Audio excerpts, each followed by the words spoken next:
One. Hi, everybody. Hello, welcome. Happy Friday. Good morning, good afternoon, good evening, wherever you are joining us from in the world. Thank you so much for tuning in for another amazing Power to Fly Chat and Learn. Before I get started and introduce our guest today, I just want to go over a couple quick housekeeping items for everyone. This is all kind of old hat to any of you who might be frequent flyers with us, but we'll just go over this quick and then we can get to the good stuff. So one thing we will always want people to understand and know is that these virtual events are all about you. It's about our community members, it's about attendees, and making sure that the time that you spend with Power to Fly is well worth it. So we highly encourage you to participate. You can ask questions or add comments, tell the speaker and myself what you're thinking, how you're reacting to this. This is super great. You can participate in a couple different ways. You can come off mute if you would like to address the speaker on audio. If you do come off mute for whatever reason, we will, your camera or whatever is up right now, your display name, your avatar, that will show up on the live recording and the live stream of today's session. So if you have any kind of privacy issues or concerns, not a problem. You can still participate. You'll just be able to add questions or comments into the group chat. If you are in super black ops, deep cover, no one can know you are here, that's okay. You can still participate by DMing me your questions or comments. I'll make sure that you are kept anonymous. Now, like I said, today's session is being recorded. So what is going to happen is that everybody who registered for today's session, whether you stay for 5 minutes or you stick around for the full 60, jump in and out, doesn't matter. Everyone that registered is going to get an email. You'll probably get it early next week with a link to rewatch this recording where it will be hosted on our website. Now, if Katie says something absolutely, or sorry, if Royze, apologies, if Royze says something absolutely mind-blowing today, and you just cannot wait to tell your friend, your coworker, a relative, whatever, you don't have business days. You can always head over to our YouTube channel. I'm going to throw the link to that in the group chat here in just a moment, but you can check out the YouTube channel there. That is where we host all of our virtual, all of our chat and learns. It's a great play. I highly recommend that you subscribe to it. It's a great way to make sure that you know what's happening and that you're up to date on all the good stuff going on at Power to Fly. But it's also a really great way to learn about some of the other resources and stuff we have going on without having to register for chats.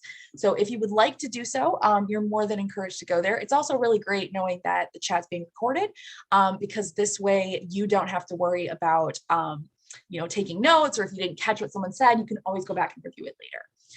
Now, one thing that I want to highlight here is, like I said, I did share our social if you would like to, keep up with us on YouTube, but you can also keep up with us on a lot of different social media channels. We are at Power to Fly on LinkedIn, Twitter, Facebook, and Instagram, in addition to YouTube. And we are really, really excited to spread the word about all of the great resources we have. So that are free and that we want all of you to benefit from. So if it's not, if you would like to, please feel free to take video or photos as we go, tweet them out, share it out to let people know that you are learning with Power to Fly today. We're always happy to help as many people as we can with these free events and free resources. Now, to get us into our main event here, our guest is here on behalf of Octa, who's one of our company partners. And one thing that I want to highlight for all of you is what you're seeing now on the screen is what Octa's company page looks like on powertofly.com. Now, I'm putting the link in here into the chat so that y'all can check out this their company page as well. One thing that I do want to let you know about this is that their company page can give you some really great stuff. You can get more information about the company. You can check out events. That'll tell you upcoming events like today that Octa is going to participate in, but it'll also show you recordings from past events that they've partnered on with us so that let's say you're prepping for your Octa interview. That way you can make sure that you are, up to date and know some cool stuff that Octa has going on. The other thing, obviously, that you can do here is you can check out open jobs. Now, I'm looking at the screenshot, it says 394. I'm looking at the live website on my other screen that Octa currently has 456 roles posted with us. So definitely check out that page. The other thing I want to highlight for you is that if you look at the top right-hand corner of that screen, when you navigate there, there'll be a big button that says follow. I highly recommend you click this. It's going to put you on Okta's follow network. And basically what it does is it works like your friend at the company. So it's going to tell Okta that you are interested in working with them even before you fill out an application. And then it's also going to keep you updated when they post new roles. So especially if you're actively looking, but maybe don't see anything right now that appeals to you or that fits your interests, click that button. That way you don't miss out on great roles that Okta posts. If you're not job hunting right now, but you want to make sure you don't forget about Okta the next time you go to job hunt, click the follow button. It's a really great way to make sure that you still remember about this amazing company weeks or months or whatever down the road. So I'm really excited to introduce you to today's speaker. So Royze is the Director of Deal Strategy and Operations at Okta, where she leads a global team of strategists who structure deals for Okta's top customers. Now, Royze also partners with various teams across Okta to enable the operational launch of new products, integrations, and partnerships. And in her spare time, you'll find her decorating her new home, congratulations, or hiking Bay Area trails with her husband, John, and pup, Tokyo. So welcome, Royze. We're so happy to have you join us today. Is there anything you'd like to add to this intro before we move into the questions? Oh, thanks, Meg. I think you did a great job, and I hope I can share a little bit of what I've learned so far, and hopefully it's helpful to people. Yeah, absolutely. All right, so last thing we're going to touch on before we go into questions. What you're seeing in front of you are some of the principal themes for today's conversation. So what we did is we took a look at the questions that y'all submitted prior to this event. We talked to Royze about them, and we tried to identify these main 3 things that are going to be key takeaways from today's session. Now, one thing to know here is that if you submitted a question and you're not sure if we're going to get to it, or if we have picked it as one of the ones we're going to address, and you still want to get your question answered, please tell us. Please feel free to come off mute and ask your question. You can put it into the group chat in Zoom. You can DM me. There's a ton of options here. What we want to highlight is that because you all joined us today for the live event, you took time out of your day to be here with us. You deserve, prime treatment. If you want to get the most out of today's event and you want to get your questions answered, ask them. If we are addressing one of your questions, but we might not be coming at it in the angle you intended, or maybe we start talking it through and we need some more context information or details from you, please feel free to share that. You can come off mute, you can put it in the group chat, you can DM me. All of those 3 options are open for any of this. So like I said, these are what we're going to try and cover, but you have the power to drive today's conversation. If you want to go in more in depth on something, please tell us. If you want to go back and revisit something because what about what you said previously? Maybe I don't understand the juxtaposition of the 2. Please feel free to participate, y'all. So we're going to try and cover ways that you can decide what skills your team needs to help you choose the right candidate. We're going to talk a little bit about some tips to create a safe space for feedback and conversation within your team. And we're also going to talk about some ways you can empower your team to drive success, both for themselves and for the organization. So Royze, we had some amazing questions asked for this, like truly great questions. So let's try and dive in here. Last thing, if you do want to come off mute to participate, you're more than welcome to. Just do your best to not interrupt our speaker or one of our other attendees, and make sure that if you do come off mute to ask a question, you only come off mute when you're actively speaking. Otherwise, we will get that awkward loop in the background, the voice echo, or kind of like noise pollution from other people. So Kelly, I hear you. You'll be up next once we start addressing this first question. So thank you so much. All right, let's talk about determining what the team needs. So a lot of the things that people wanted to know were like kind of the basics to build a team. So like, what's the most important thing to think about? But they also wanted to know if like these steps or these things to keep in mind are different if you are creating a team from scratch versus adding to an existing team. So we had talked a little bit and you said you had some experience with this. What would you say to this person? Yeah, there's a lot of different considerations when you're building a team. And as my experience was at Octa, I was fortunate to really build my team from the ground up and continue to add to it over the last few years. But if I had to choose the most important thing when you're starting off building a team, and even when you're continuing to grow it, is really be clear and consistent, and most of all, intentional about building your team culture and defining it. Talk about it during your interview process, really talk about culture in your one-on-ones, in your team meetings, and importantly, model that behavior for your team. Whether you're making, again, your first hire or even your 20th one, I'm really a firm believer that your team culture essentially determines how effectively and how harmoniously your team's going to operate. For my team, for example, I have two pretty clear expectations for my team. One is have your team's back, and two is show empathy and appreciation for your business partners. Because if you don't, can't work effectively together. So I model these expectations. So do all of my team leaders and the managers on my team. And there's really nothing more fulfilling than seeing my team achieve its goals. In large part because of that culture of collaboration that we've cultivated over the years. So again, I would focus on defining and carrying through your team culture as you build your team, whether you're starting from scratch or growing it out. I think that's a really important note. If you think about it in terms of the culture that you're trying to create, I feel like that gives you a lot. It kind of like focuses on what you would need as opposed to trying to plan in terms of the end result of like, well, how can we get this thing accomplished best? That might be a little bit too, trying to go from A to Z as opposed to going from A to B or C. So I kind of love that. Yeah. And just to add to that bit, Meg, in the last almost couple years now, we're in the throes of the pandemic, right? So team culture shows when your team is going through a really tough time and your company is going through a rough time. So if you define that culture early on, hopefully when things are good and stable and, when tough times come, hopefully that is what keeps your team really going. So that's what I found has been helpful, at least as I was building out the team. Absolutely. Okay, so let's go into, actually, I will hold space here. Kelly, I had seen you come off mute. Do you want to come off mute and ask a question? No pressure if you don't want to. If it was a button, a button mash, that's okay too. But just FYI, y'all, you are welcome to come off mute and ask questions here. Okay, let's see. Our next question was more about like the skills and traits. So I thought this was really interesting. This person said or asked, what is a skill or trait that you look for that generally isn't mentioned on resumes? They gave the examples of empathy or emotional intelligence. But what does this mean to you? Like, are you looking for, kind of not necessarily soft skills, but things that are very hard to display on a resume? Yes. So one of those things is empathy. And I know that this person called that out in one of their examples, and I completely agree with that. Empathy, 100%.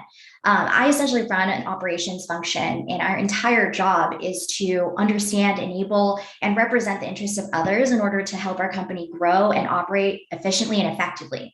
But that aside, I personally find that people who are empathetic are often good listeners, and good listeners are often open to really diverse perspectives and opinions. And as a result, they're more likely to be holistic problem solvers. And so when I'm interviewing people, I try to really suss that out and understand, what are the ways in which you've demonstrated empathy and understanding for colleagues, coworkers, business partners, and how has that resulted in positive outcomes in the workplace? So I really dive into that when I'm interviewing candidates.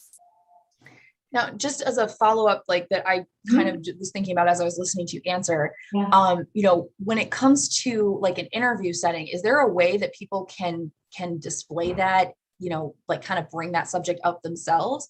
Or is it something that you should work into another kind of like classic interview question, like what's a time that you've, failed and you've managed through it, or, things like that? Is this something that's pretty easy to kind of display, or do you have to work at it? I think I'll answer from the point of view of an interviewer and what I found really, stood out when I was interviewing candidates. Even when I'll typically ask the question of, when have you demonstrated, collaboration and partnership with team members? When did working with others, when wasn't it easy, and what did you do to overcome it, or those challenges? And people will give examples, but sometimes I find it very impressive when candidates will openly say, hey, this is my attitude at work. This is how I show up in the workplace. This is how I partner with others. This is how I resolve conflict. This is how I show empathy. I think when candidates openly share that, even when I don't go there, it's really helpful because I kind of know, like, hey, they want to share a little bit about themselves and make sure that they're a culture fit, that they're going to be accepted in the workplace, and that it's something that I would reciprocate as as a hiring manager or as a manager. So I think I like that when people bring it up during our interviews. And that's a good way to think about it too, is, you can talk about it in a way that makes it a question, like, here's what I prefer in my professional setting. Here's the kind of conflict resolution and stuff that I find helpful, blah, blah, blah. Is that the case at Okta, or am I likely to find a culture like that if I join this team? Absolutely. Especially nowadays when people are interviewing, they're interviewing their employers or prospective employers. And so it's really helpful for the employer to understand, like, what are we going to see when this candidate joins us? So it's helpful. Thank you for highlighting that. It's something that I feel like we've talked about more and more as I've been in this position longer, and sitting through these chats. And I think you're right. It's definitely something that people are kind of catching on to more. Like, yeah, we've all had those jobs, and we've all had those situations where you're like, you know what, any port in a storm. But there's all, if you have the luxury and you have the resources to do so, even if you don't, like, you can still make the best of bad choices by trying to ask questions that would maybe highlight which choice is actually not where you want to be. Absolutely. So thank you for highlighting that. All right, so let's talk about, once you are kind of making these changes to, expand your team, or, I just realized I've been still sharing the whole time. I'm so sorry, y'all. So, when you are making these changes to the teams, it can be like, there's a lot of moving parts at that point. What do you do about keeping team members engaged, especially when, maybe there's restructuring in the department, or you're shifting responsibilities, or team members, if you're trying to build a team, especially an existing one, you're generally not doing that in a vacuum. So how do you handle, team, like your team's like motivation or focus when there's all of these changes happening around them? Yeah, absolutely. So when you're managing a team and you're creating a lot, when you're going through any growth within an organization or any change within an organization, I think it's really important to address the change up front. You got to call it out, name it, tell people what's going on, why it's happening to the extent that you can, and then explain also, what's their role in the change. And what can they expect to not change, what they can expect to actually change, and again, what their role is in all of those changes. Sometimes as a manager, you can't control a lot of all of these changes, at least not 100%, right? But what you can do is really be intentional in talking with your employees in one-on-one settings and team meetings, in whatever way is conducive for your team, to help them understand that you're here to address their concerns, right? And what I found most helpful too is telling people you have an open door, and really letting them approach you with the questions as well. Because frankly, that when changes happen, I think employees, they will assume a lot of things, and that's totally natural. It's natural for everyone to go through change and assume things, but sometimes those assumptions aren't actually what things are. So I think our job as managers is really to reset expectations, help people understand, like, hey, this is why this is happening, and then set them on the path forward. But I also think it's important to create space for letting people have their feelings, because change is a big thing. At Okta, specifically in prior places that I worked, when big changes happened, even when they were for the better and would benefit multiple people, it was still a major adjustment. And so again, I would say create space for people to feel what they need to feel, but also focus on communicating the facts to them, helping them understand why. I think that's the most important. And then, from there, let them know what's changing, what's not. Okay. All right. So let's talk a little bit about when we're trying to, as managers, if we're trying to, kind of coach and upskill our employees and our direct reports. Should we, when it comes to employees who seem to lack like either a certain particular skill, especially when it comes to soft skills, should we still engage, grow, and continue to motivate employees when there isn't much room for ladder or career climbing, either within the department or within the org? And if so, we'll take the second question next, but what do you feel about that? As a manager, if you're trying to help someone develop, should you not do that less if you know that there's really no room to grow? So that's an interesting question. And my personal belief is believe in everybody and know that they are able to grow in surprising ways, even if they don't know it quite yet. And I also believe if you're a manager, your number one job is to grow and motivate people, whether your team member has a defined path ahead of them, or they're still figuring it out. And also I think climbing up the ladder, so to speak, is not always the best move for folks. So even if that's not available, I personally highly encourage people to consider some lateral moves and allow team members to really broaden their experience and also their expertise, because sometimes broadening your expertise and learning how to problem solve with different lenses really helps better position you or the team member for other broader roles and more senior roles in the future. So I don't think any manager should deprioritize training, coaching, or enabling somebody just because they don't have the the next step in their career ladder available to them. I think broadly, especially for a high growth company, take Okta as an example, don't always move up, but you can move laterally and really grow within the organization. So I think as a manager, it's important to help your team member understand, here are all the different options that could be available, while also encouraging them to be intellectually curious, be observant of changes within the company, talk to other people, see what strikes you up, and really motivates you to learn more and do more. Because if you're going to go and explore a new role, you should probably know more about it. I really agree with you there. We had follow up for this that also asked how to cultivate the skills of your employees, your team members, and how to help direct them to prepare them for their next role, even if you don't know what that is. So I find this a really good question, because there's a lot of the time where you don't know what somebody's going to be moving to. You don't know what their goals are. So how do you tackle this?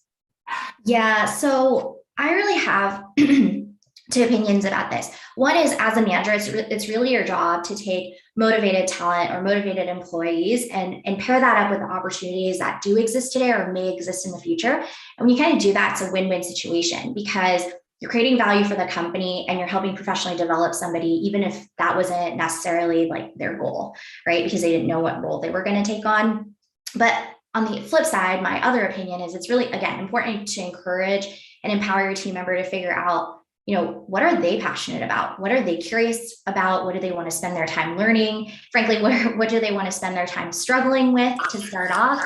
And what do they want to do on a day-to-day, right? And there's no one right way to approach it as a manager. I think it really depends on your team member and what they need specifically. So some team members want to know what's possible, and some people want to know what's, they want to be able to create what's possible. You just have to know first what you're dealing with.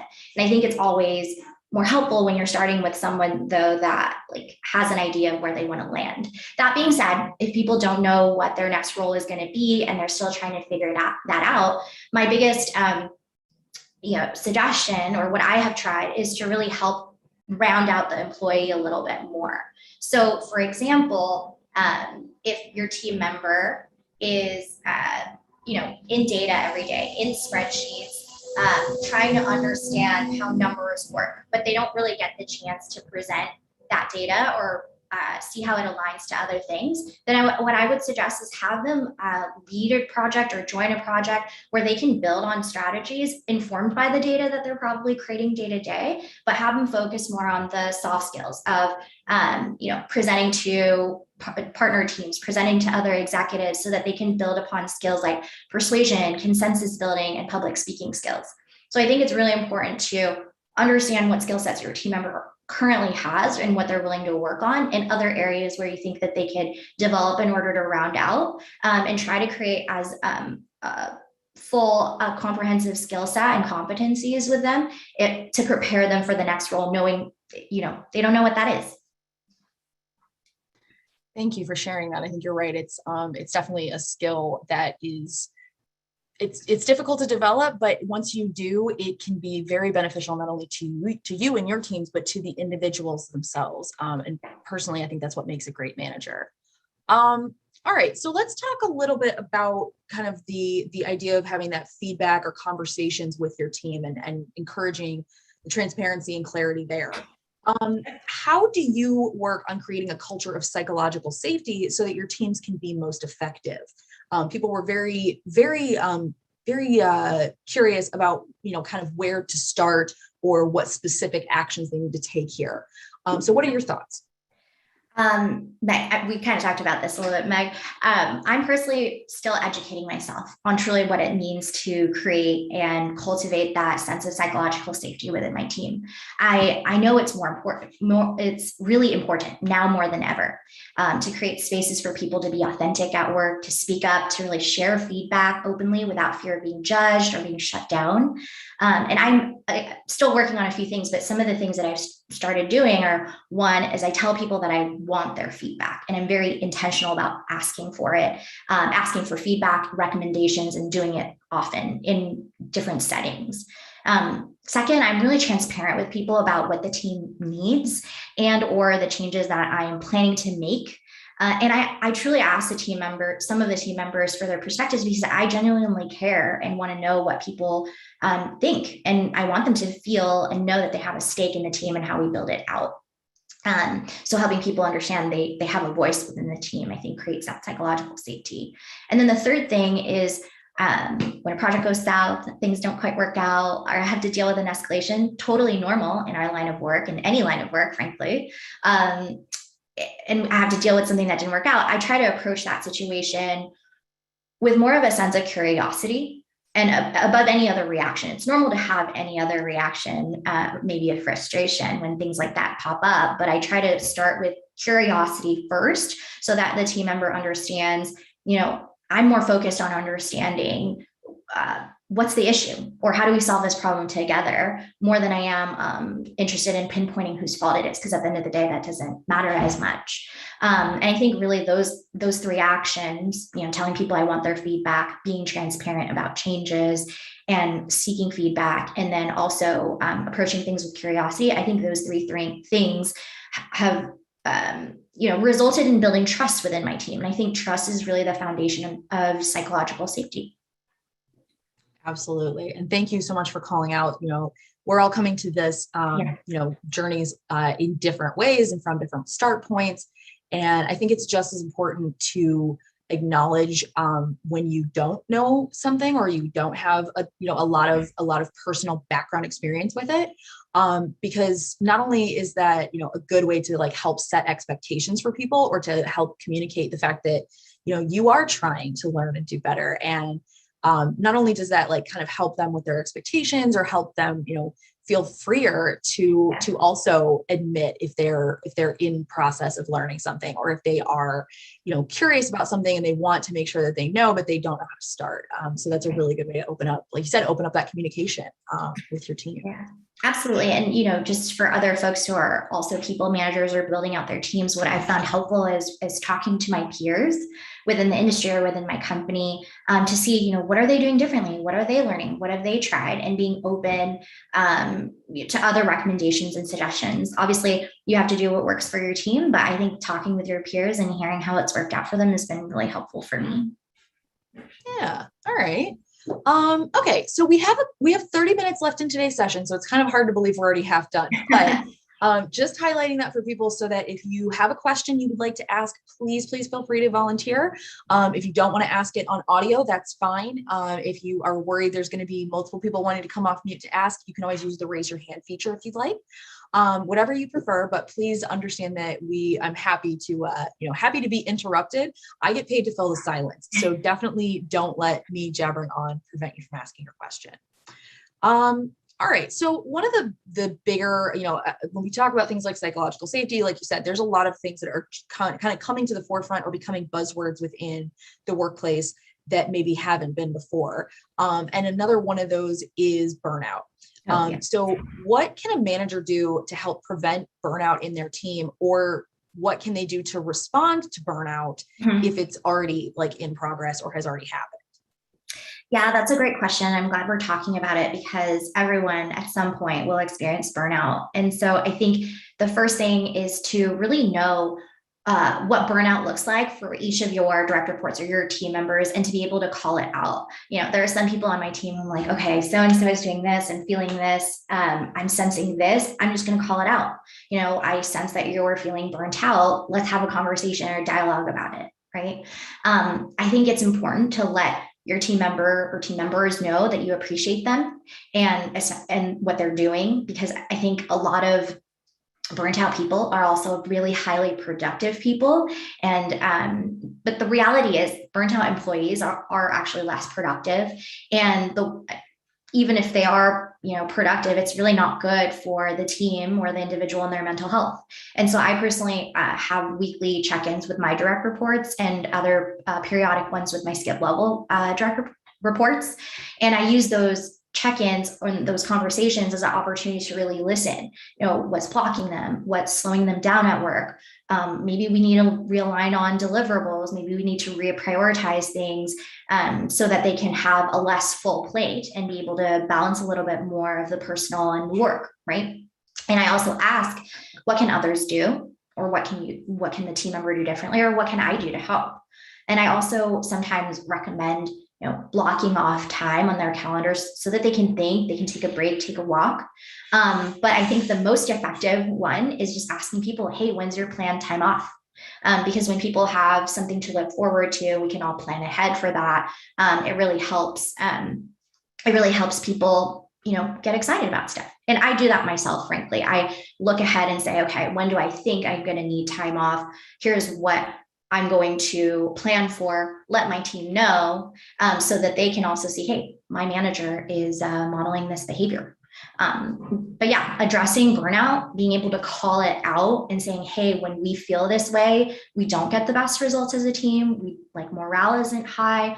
I think it's important to acknowledge that, because it's not all about being productive all the time. I've actually found that people who take time off, reset, rebalance, reevaluate are far more creative, far more engaged. And so, like I said, call it out, name it, change the behavior that's causing it, and then move forward from there. I can't agree with you strongly enough. There are tons of comments coming in the thread about you being basically an ideal boss. And I completely agree. You're right. Employees are a resource of the company. And if you are consistently, depleting your resource, that's not good. It's not good for anyone. And so even if you just think of it in terms of basic resources, if this is, it's a lot easier to maintain something you have than to replace it. So kind of thinking in those terms, as well as, like you said, modeling that behavior for your employees or for your team members, it's huge. Like just being asked, when's your next time off? That's a really great way to not only ask the question, but also make it known that it's not like, oh God, when are you leaving? Like, when do we have to survive without you? Yeah. Can you get all of these, if you're going away for a week, can you get 2 weeks worth of work done the week you leave? That's there's a huge distinction between asking the two ways. So I think that's really great. We did have a question in the chat that I want to talk about. Madavi had asked, what are your thoughts on the flexibility of working dynamically, but missing out on the face-to-face connections of in-person work, as well as, the factor of Zoom fatigue playing into all of this? Is this something you've encountered or you've been feeling, in the last year and a half, almost 2 years we've been doing this? Gosh, it's so hard to believe it's been a couple of years almost that we've been doing this. It's amazing and also just so frustrating. Yes. I'll say this. Originally, I thought face-to-face was the number one way to be productive, get to know people and do your jobs really well. And I was very much hey, let's be in the office, let's all engage in person. And I think what these last couple of years have really proven is that you can be productive at home. People can find balance in other ways and be productive at work. But now everyone is more available and everyone's more in front of Zoom, and that can create a whole different type of burnout, right? So I think it's now that I guess it's different in different places, but hopefully now as things are getting better in some places, and by that I mean more people getting vaccinated or more people are feeling safer, environments are safer, I'm looking forward to being able to see more people in person, especially half the team that I hired fully remotely and haven't been able to meet. I think it definitely adds a different dynamic to the relationship that you're building with your employees and the way that you engage. actually went to a small team dinner the other night, and I haven't really socialized with coworkers in a very long time. And I felt like, oh, I had a nice conversation, was able to build on personal connections here with somebody. And that makes, working sometimes on a difficult project a lot easier because we have shared, interests and commonalities. Now, if that's not possible, I think there are still ways for people to, have a walking phone call instead of a Zoom, maybe, just try more intentionally to find commonalities. Maybe it's a little bit awkward, but I think it's important to invest in that when you're starting off, especially with new employees. Yeah, for sure. Lindsay's chiming in the chat, loving that idea of a walking phone call. Yeah. I know Power to Fly did that, especially early on in the pandemic, because we've always been remote. Yeah. But it's that idea of kind of when you don't have the ability to leave the house, let alone the fact that you're living where you're working, that kind of compounds the whole thing. And so there were a lot of times where we started looking into stuff like this and doing some of these practices, because although we weren't really adjusting to virtual work, we were adjusting to the fact that now we can't really ever leave the office. So yeah, I absolutely love that idea. And I love, kind of thinking outside the box of like, well, why are we doing this way? Maybe we could try something different to open up some more, open up some other avenues, make this less of a fatigue situation. And one thing that I've found personally helpful, and I've talked to some of my team members about it, is if you're able to, create your own space for work within your home and like keep it separate from all the other places where you hopefully create happy memories of just being home.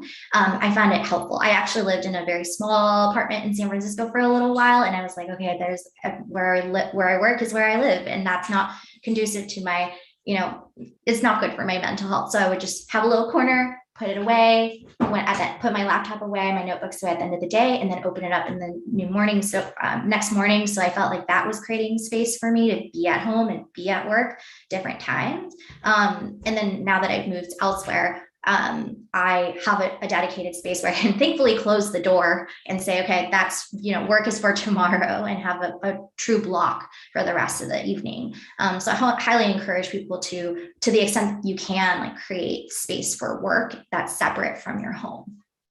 Yeah, absolutely. I mean, when I started working from home, I did the same thing. I like recreated a morning commute. So I had like I would go for a walk in the morning with my dog, or I would come downstairs, make my breakfast, and go eat it out in the backyard. I would do something for the same amount of time that I would have been commuting to an office. So like usually 20 to 25 minutes. And I would do that as a way to kind of give me that same feeling, right, of like kind of preparing yourself mentally to go into work. For a while, I didn't do this. I didn't do the mirror of that, which was like kind of give myself a commute home. But, that was something I picked up later on. The other thing that I had heard from somebody, so a lot of our coworkers were like absolutely under full lockdown. A lot of our like Buenos Aires coworkers were, it sucked. And so one person who was literally in a studio apartment, she told me that she lit a specific candle, like smell wise, when she was at work, and then she would extinguish that and do something completely different. Like I think she had like a plug-in for the wall or something that was a completely different smell. And she said that really helped her to kind of like break out of work mindset when she was done for the day. And it also helped her to get right back into work mindset when she needed to do that. And I thought that was fascinating. It's brilliant. I'm going to give that a try if I have to, because and I think that also as managers, it's important. Obviously, like you can't always ask like, hey, how are you doing? What's your work situation like? Are you, doing okay? Like you can't always ask, because that can get a bit invasive and annoying. But I think checking in on saying like, hey, is there anything I can do or any perspective I can provide you to make working more comfortable? Like, let me know. Right. So keeping that open communication about it. Yeah, sure. Yeah. Okay. So we got a lot of questions about like, we want to kind of touch on ideas for empowering your team. We had a lot of questions about, kind of keeping the team motivated and driven. One of them specifically asked about keeping your team motivated and driven with an owner's mindset. Now, I had to look this up because I'm not a manager. I have not had to know about this philosophy. So in case anybody else doesn't know it, could you give us a real quick, like, this is what owner's mindset means before we address the question? Yeah, absolutely. So, my perspective on an owner's mindset is really when somebody is given a task or they're meant to lead a project or something to that effect, they really own the outcomes of it. They engage the right people. They make sure their conversations are happening. They see things through to the end and really are responsible for end to end follow through. So really making sure that this problem, it's not just anybody's problem and not not all splashed around. It's my problem. I have to help solve it. And here's my role in that and being very clear about it. And so, yeah, hopefully that's helpful. Excellent. Okay. So when it comes to that owner's mindset and you're trying to keep your team driven with that, are there any tricks to know about, kind of trying to convey that within your management style?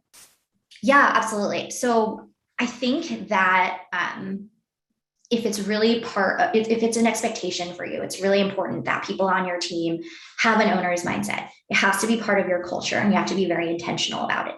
So make it part of the interview process. Again, explain what that looks like, what it means, how people demonstrate it. And then again, make it your expectations very clear. When you are showing it yourself, explain to your team members what it looks like. When other team members are demonstrating it, make an example out of them, and then reward people when they do demonstrate it. I think that's the most effective. When people see like, oh, this is what ownership mindset looks like. This is what happens when people demonstrate ownership mindset.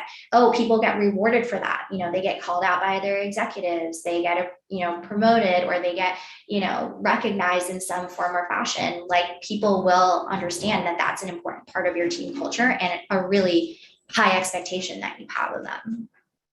Or important expectation rather. Yeah, well, and that makes a lot of sense. Even in terms of what you're talking about earlier about like kind of culture fits and that kind of stuff, or culture gaps, I should say. Right. It's one of the things that we talk about. I love that you said, you have to be clear about it and you have to be intentional. Right. It's very similar to the way we kind of explain like cultural, ethnic background, neurodiversity to people. If you have a whole, like, let's say you have like a yard. Yeah. If you don't cultivate it, if you don't decide, like, make plans and this is what I want to do and this is what's going to happen, right, you don't just magically walk out into like the botanical gardens. That's not what happens. You end up with like, whatever is going to happen. So right, if you aren't clear on, maybe where you want to go or what improvements you're trying to make or what your leadership style is trying to accomplish, it's really, really difficult to make that goal or make that happen. Yeah. Especially since it's not just in your control. You have to work with your team to do it. Absolutely. By the way, I just want to say, I wish you had given me that advice when I bought a house with a yard, because I was totally thinking the grass would grow on its own, and that did not work out the way I had thought. Well, same. I've been in apartments for a million years. We've been in this house for almost 3, and I never thought I would I literally called my dad once and was like, look how fabulous my lawn looks. I was like, oh God, I'm that person. Yeah. I've become that person. So no, you're right. It's definitely advice I wish I'd known before. Yeah. But that's a great analogy. Thank you. I'm pretty sure I stole that from someone else. So feel free to steal away and use it however you like. All right. So let's talk a little bit more about that communication idea. What can people do, like, specifically to encourage more collaboration and feedback from their teams? I feel like this is something that people want, but they're not quite sure how to accomplish that or even where to start. Yeah. So actually, my team started something pretty new to help address more collaboration with the team, especially now that we're in a more dynamic or more environment. And basically we call them, right now, come up with a better name for it in the future, but right now they're called problem solving pods, essentially. And again, we're still early on in the development phases of this, but basically I have a dozen team members and I have a dozen projects that we need to get through over the next, year and a half. And I also have program managers on my team, and my program managers and I work together to develop these pods of about 4 to 6 people for each problem. And essentially, there are different competencies and skill sets that people have within each of the pods. So they have to work together to leverage each other's skill sets in order to help solve a problem. And then we've also defined, what are their roles within the group. So is somebody driving, the project scope? Is somebody driving, the specific deliverables? Is somebody, the subject matter expert providing opinions, perspective, advice on the project. And so everyone knows like what's their role, what are they bringing to the table, and they have a problem to solve. So they're orienting towards something very specific. And they have to work together, right? And then we've also created, a mechanism for reporting up and out what progress each of the teams has made. So it's like a regular cadence. So this is a more formal approach to driving collaboration within the team, because my team and I had to get creative. We wanted to make sure people were working together, talking to each other, understanding skill sets that they could leverage and learn from other team members, and untapped opportunities for people to connect. So it was a more intentional way to get people to collaborate. Now, jury's still out if that's going to be effective. Maybe we can check in a quarter or two and see if we need to try new things. But I think what's important is you just try new things as a manager. You see, I got this idea from feedback and conversations from other team members who basically told me like, hey, that time when you said we had a dozen people and a dozen projects and you assigned one person per project. Well, not every project is equal, and one project, many projects were bigger than others, and we actually needed more people. So let's rethink this. And so important thing there is that I got feedback from the teams based on how we did things about a year ago. We wanted to change something, think of something different. So we worked together as a team to figure out what that looks like. And we put the structure in place. And so I think, on the topic of how to get feedback from your teams, going back to what I said earlier, it's if you're thinking about making changes, have conversations with different folks on your team and ask like, hey, I'm thinking about this change. Here's how in my mind, I think it's going to work out. But what do you think about this? Or how would you try to make this better? Or do you have a completely different idea? Right. And it gives people, the space to be like, well, actually, Royze, that's a terrible idea. And here's how I would do it differently. And I get a lot of those. And then there are other people who will say, oh, actually, like, I didn't think of it that way. Why don't we try it? And let's be open to it and see what comes from it. Here's what I'll do to make sure that it's like as successful as it could be. Right. So I think bringing your team members along in that thinking process and that planning process on how the team should operate has been really, really helpful. And frankly, it's the most fun part of my job, because I don't think any manager can do anything completely on their own. They need to really leverage other people's perspectives and experience. Yeah, no, I completely agree with that. It kind of reminds me, I'm a huge nerd, and it sort of reminds me of like Star Trek Command. You might be up on the bridge and the captain's got his opinions or her opinions, and that's the way she wants the ship run. But these things are not, you might be the final decision maker, but these decisions shouldn't be made in a vacuum. You shouldn't be in a bubble. You shouldn't be isolated. Those different perspectives and different people's priorities, their backgrounds, that hugely impacts their point of view. And since you are managing these people, even if you're gaining perspectives or gaining input from people outside of the team, you're still expanding beyond what you yourself know. So I like that. Absolutely. And, just to add to that a little bit, I think the people who experience the day-to-day, experience the pains, the challenges, the successes on a day-to-day basis, they're the ones who are going to be the most, they'll have the most at stake to solve the problem themselves. So all you need to do is create the path and like the space for them to know like, hey, you're empowered to go figure out the solution on your own, and I will go support it.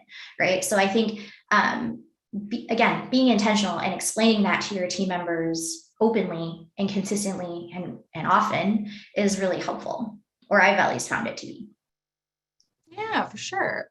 All right, so it's 1:50. I want to make sure we save some time to talk a little bit about the company culture at Okta. I'm going to try and do rapid fire for 2 more questions, because these I feel were really, really important, but I want to make sure that we try and get to both if possible. Sure. One of them was I think potentially a longer answer, but a lot of people had questions on like how to deal with negative employees. And one of the things that I thought of when I read this was not necessarily just negative people, but like, what do you do when you hit that hurdle? What do you do when you think that you're working with your team to create this great environment and some people just don't buy into it, or they're not involved, they're not invested, it's just not a thing.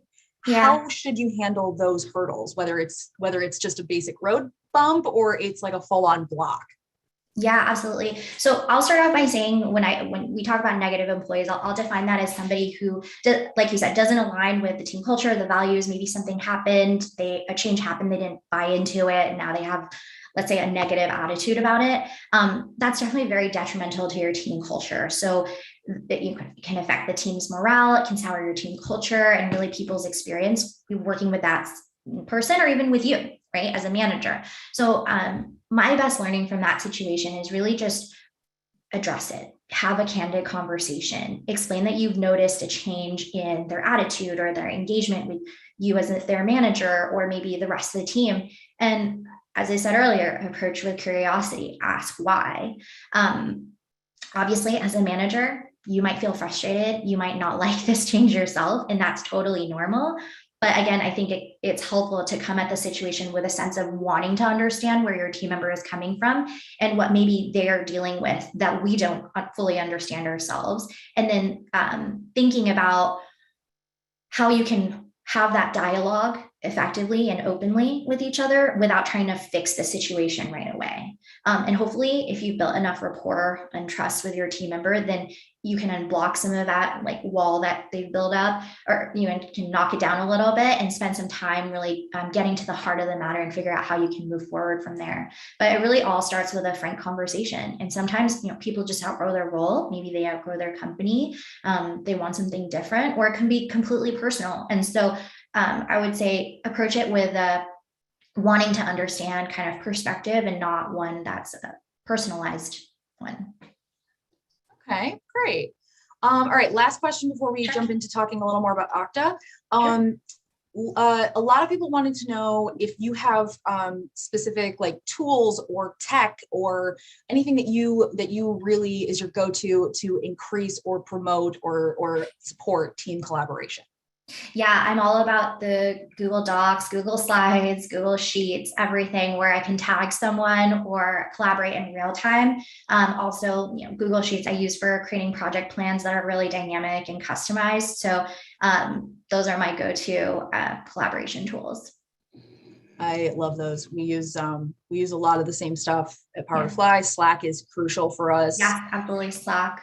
Yeah, Zoom is big. I think we used to use, or no, we still do. We use Asana for a lot of stuff. It's a really great way to like track stuff across teams.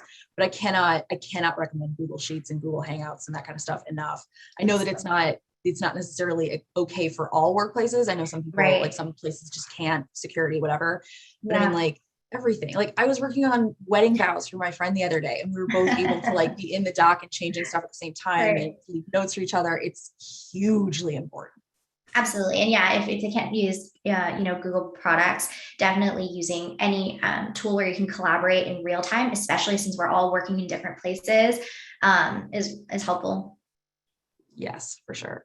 Okay, so in the last 6 minutes we have, I want to talk a little bit more about Okta. So I'm going to share a screen here.